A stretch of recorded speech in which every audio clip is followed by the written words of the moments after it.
My name is Felicity, and I thought I had the perfect marriage. Derek and I had been together for 8 years, married for 5. We lived in a beautiful house I'd inherited from my grandmother, and I worked as a marketing director while he managed his consulting business from home.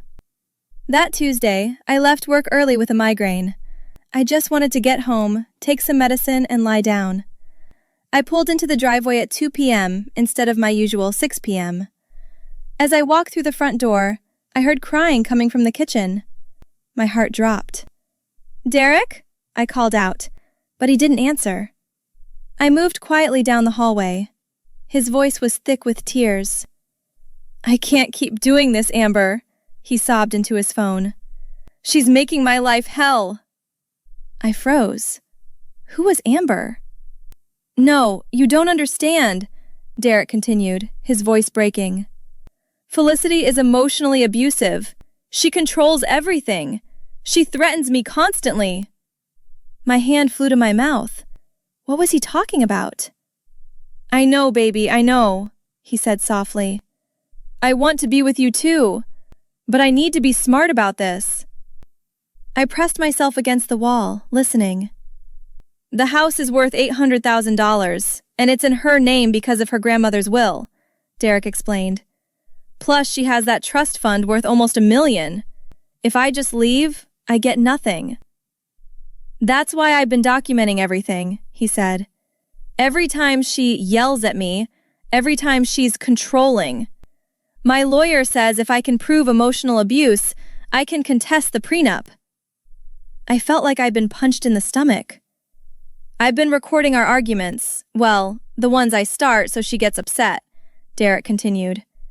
"I've got texts I edited to make her look crazy. My buddy at the police station will back up my story if needed." 3 more months, Amber. That's all I need," he said. "Then I'll file for divorce, claim abuse, get the house, and at least half that trust fund. We can start our life together." "I love you too, baby," Derek whispered. "This will all be worth it. Felicity has no idea what's coming." I backed away silently, my mind racing. My husband wasn't crying because he was hurt. He was crying to manipulate his mistress while plotting to steal everything from me. I slipped back outside, got in my car, and drove around the block. My hands were shaking, but my mind was crystal clear. Derek wanted to play games? Fine. But he just made the biggest mistake of his life. Because I heard every word, and I wasn't going to be his victim. I sat in my car for 20 minutes, letting rage turn into strategy. Then I called my best friend Sarah. "Felicity? What's wrong?" Sarah answered immediately. "You sound upset." "I just discovered my husband is cheating and planning to frame me for abuse so he can steal my inheritance," I said flatly. "What? Are you serious?" "Completely serious," I replied. "I need your help. Can you come over tonight after Derek leaves for his gym session?" "I'll be there," Sarah promised. "We're going to destroy him." Next, I called my family's attorney. "Rodriguez Law Firm, how may I help you?" the receptionist answered. "I need to speak with Attorney Rodriguez immediately," I said. "Tell her it's Felicity Morrison. It's urgent." "1 moment, please." Attorney Rodriguez picked up within seconds. "Felicity, what's happened?" I explained everything I'd overheard, word for word. "That son of a..." she caught herself. "Okay, here's what we're going to do. Don't confront him yet. We need evidence." "What kind of evidence?" I asked. "Everything. I want you to document every conversation, save every text, record every interaction from now on," Attorney Rodriguez instructed. "And I'm hiring a private investigator to follow him and this Amber woman." "How long will this take?" 2 weeks, maybe 3, she replied. "Can you pretend everything is normal for that long?" I took a deep breath. "Yes, I can do that." "Good. He wants to manipulate the system? We'll use his own plan against him." That evening, I went home and acted like nothing was wrong. "Hey, honey," Derek said cheerfully when I walked in. "Feeling better?" You were gone for a while. Much better, I lied smoothly. Stopped by the pharmacy. You okay? Your eyes look red. Just allergies, he said, kissing my cheek.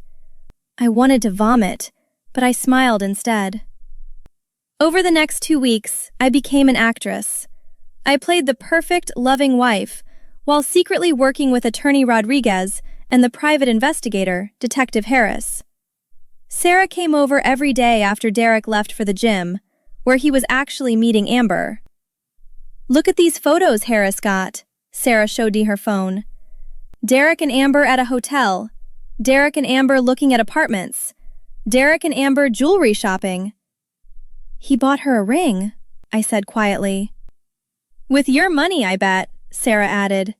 The credit card statement came today. Want to see? I nodded. There it was, $15,000 charged to our joint account for a diamond ring. Attorney Rodriguez called with more news.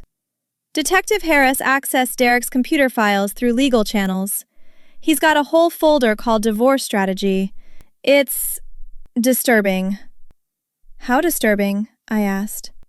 He's been doctoring photos to make you look unstable, creating fake text conversations, even writing in a journal about abuse that never happened, she explained. This is premeditated fraud. Can we prove it? I asked. Oh, honey, we can prove everything, Attorney Rodriguez said. The metadata on those photos shows when they were edited. The text conversations don't match phone records.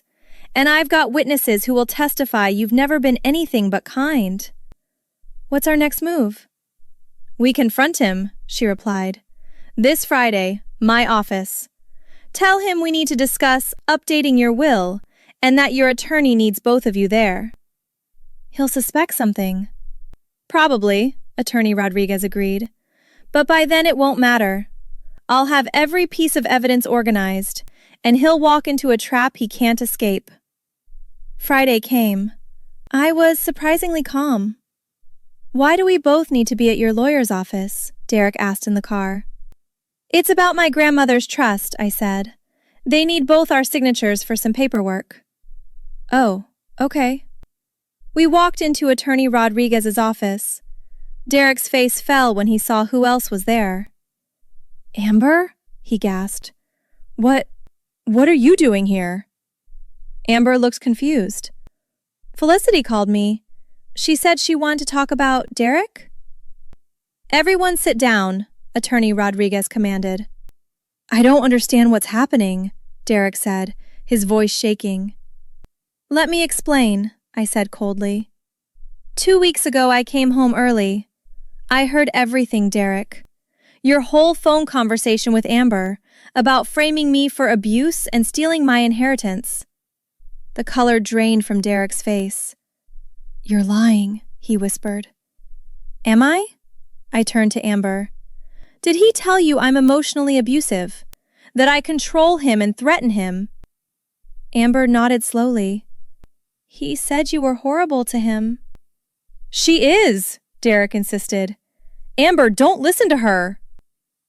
What if I told you none of that is true? I asked Amber. What if I told you Derek has been using you while plotting to rob me blind? That's insane, Derek shouted. Felicity, what are you doing? Attorney Rodriguez opened a folder. Mr. Morrison, we have evidence of your affair. Hotel receipts, photographs, credit card statements showing you bought Miss Amber here a $15,000 engagement ring with joint account funds. Derek's jaw dropped. We also have recordings of you explaining your plan to manufacture evidence of abuse, I continued. We have the doctored photos, the fake text conversations, everything. This is entrapment, Derek yelled. No, this is consequences, I replied. You wanted to play victim? You wanted to steal from me? Well, guess what? I heard everything, and I documented everything. Amber stood up, tears streaming down her face. You told me you loved me. You said we'd start a life together. Amber, baby, please. Derek reached for her. Don't touch me, she screamed. You used me. You're married. You were planning to… Oh my God, you're a liar. We're not done, Attorney Rodriguez said. Detective Harris? A man in the corner stepped forward. Mr. Morrison, I'm a licensed private investigator. I've been documenting your activities for 2 weeks.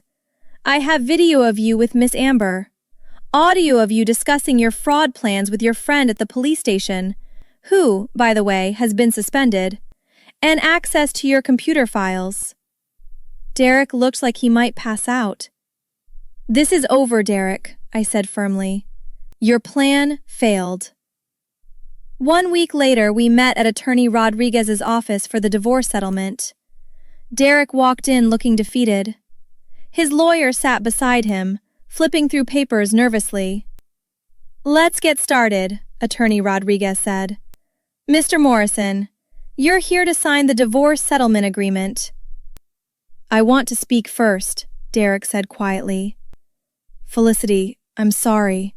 I made a terrible mistake. Save it, I cut him off. I don't want your apologies. Just hear me out, he pleaded. I was confused. I wasn't thinking straight. We can work through this. Attorney Rodriguez laughed. Mr. Morrison, you documented your own premeditated fraud. You're not in a position to negotiate. What are the terms? Derek's lawyer asked. Felicity keeps the house, the entire trust fund, and all marital assets, Attorney Rodriguez stated. Derek leaves with his personal belongings and his car. That's everything, Derek shouted. You can't do this. Actually, we can, Attorney Rodriguez replied.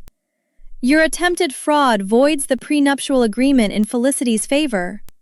You tried to manipulate the system, and it backfired spectacularly. Sarah, who'd been sitting quietly, spoke up. You know what's funny, Derek? You spent months planning to steal from Felicity, and now you're leaving with nothing. This isn't fair, Derek argued. Fair? I leaned forward. You want to talk about fair? You manipulated Amber. You tried to frame me. You stole money for an engagement ring. You created fake evidence. None of that was fair. I said I'm sorry, Derek's voice cracked. Your apology means nothing, I replied coldly. Sign the papers. Derek's lawyer whispered something to him. If I don't sign? Derek asked.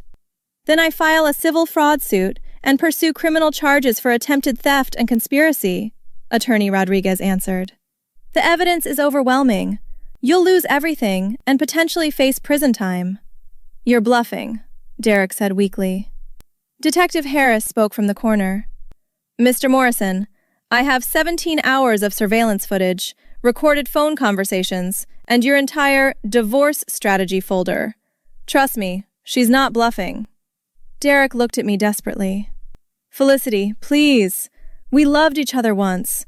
Doesn't that mean anything? It did, I said. Until you tried to destroy me for money. I'll change, Derek begged. I'll go to therapy. I'll do whatever it takes. Just don't leave me with nothing. You already left yourself with nothing when you planned this, I said. Sign the papers, Derek. Think about it, Sarah added. At least this way you avoid criminal charges. You walk away clean, just broke. Derek's hands shook as he picked up the pen. This is wrong, he muttered. No, I corrected. This is justice. He signed each page slowly, tears running down his face. It's done, Attorney Rodriguez announced. Mr. Morrison, you have 72 hours to remove your belongings from the property. Derek stood up, looking broken. I really am sorry, Felicity. I really don't care, Derek, I replied. Goodbye. He walked out without another word. His lawyer followed quickly behind. How do you feel? Sarah asked me. Free, I answered. Completely free. Attorney Rodriguez smiled. You handled that perfectly. He tried to play the victim, and you turned it around completely. What happens now? I asked. You move on with your life, she replied. The house is yours. The money is yours. Everything he tried to steal stays exactly where it belongs. And Derek? He's got nothing, except the lesson that fraud doesn't pay, Detective Harris said. Amber's not talking to him, his reputation is destroyed, and he lost the best thing that ever happened to him. I stood up, feeling lighter than I had in months. Thank you, all of you. Felicity, Attorney Rodriguez said as I headed for the door. You did the right thing. You could have been a victim, but you chose to fight back smartly. He underestimated me, I said simply. That was his biggest mistake. That was 6 months ago. I'm still in my grandmother's house, loving my job, and living my best life. Derek is living in a studio apartment, driving for a rideshare company, and regretting every choice he made. Some people might say revenge is wrong, but this wasn't revenge. This was justice. I didn't destroy him. He destroyed himself, the moment he decided greed was more important than love. I took back what was mine and refused to be manipulated. Have you ever discovered someone you trusted was plotting against you? What would you have done in my situation? Like and subscribe for more stories about people who refused to be victims and fought back the right way.